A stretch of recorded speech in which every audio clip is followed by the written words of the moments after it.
Well, hello everybody. Thanks for tuning in. Alright, I'm at it again, and tonight's target is going to be the North American Nebula.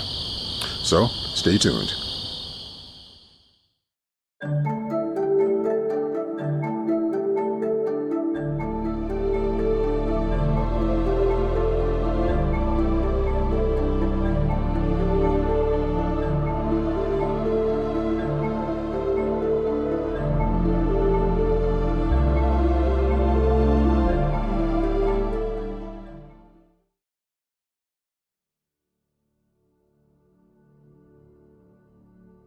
The North American Nebula, NGC 7000, is an emission nebula in the constellation Cygnus, close to Deneb, the tail of the swan and its brightest star.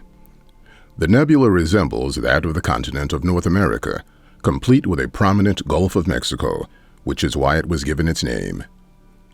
The North American Nebula is located around 1,600 light-years away from our solar system, and has an apparent size of 120 by 100 arc-minutes. It covers a region more than 10 times the area of the full moon, but its surface brightness is low, so normally it cannot be seen with the naked eye. The portion of the North American Nebula that resembles Mexico and Central America is known as the Cygnus Wall, and this region exhibits the most concentrated star formation. The open star clusters Colander 428 and NGC 6997 appear embedded within the North American Nebula, but are not really related to it. NGC 6997 can be seen in the direction of the Great Lakes area, but in fact lies hundreds of light-years beyond the nebula. Colander 428 is visible at the eastern edge of the nebula, and may not be a cluster at all, but just a window visible in the dark cloud. Its apparent magnitude is 4, and binoculars and telescopes will show it as a foggy patch of light under sufficiently dark skies.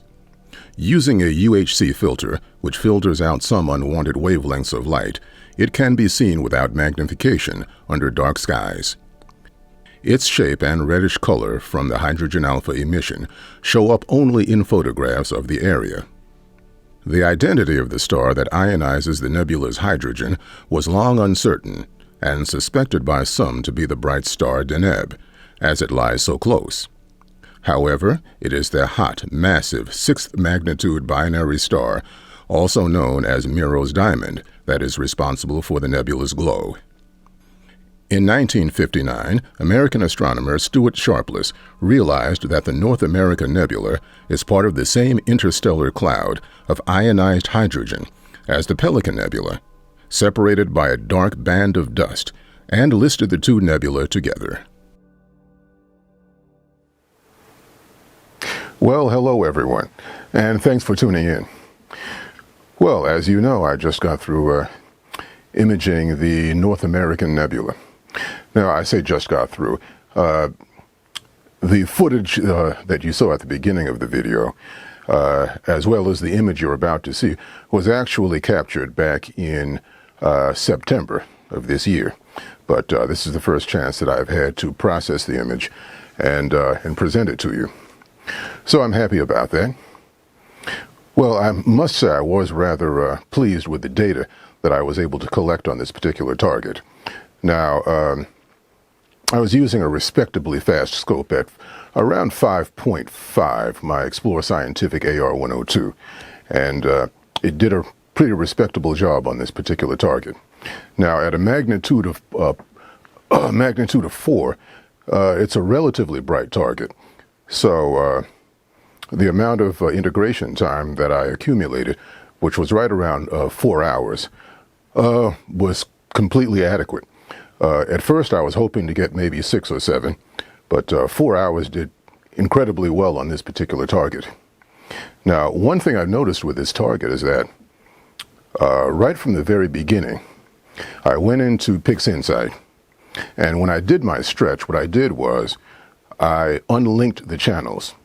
Now, on this particular target, unlinking the channels gives you a pretty nice color palette right from the very beginning. So it takes a lot of your, it does a lot of the work for you right from the very beginning.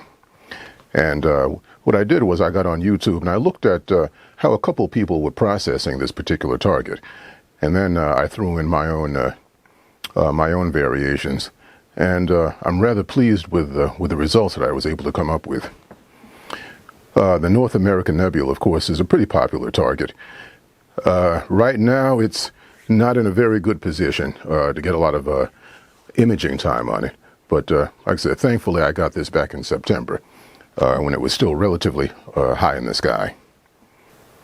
My exposure times were pretty basic, for me anyway. I normally go about 3 minutes, and I believe I collected around 80 exposures for a total of 4 hours. And I think everything came out relatively well.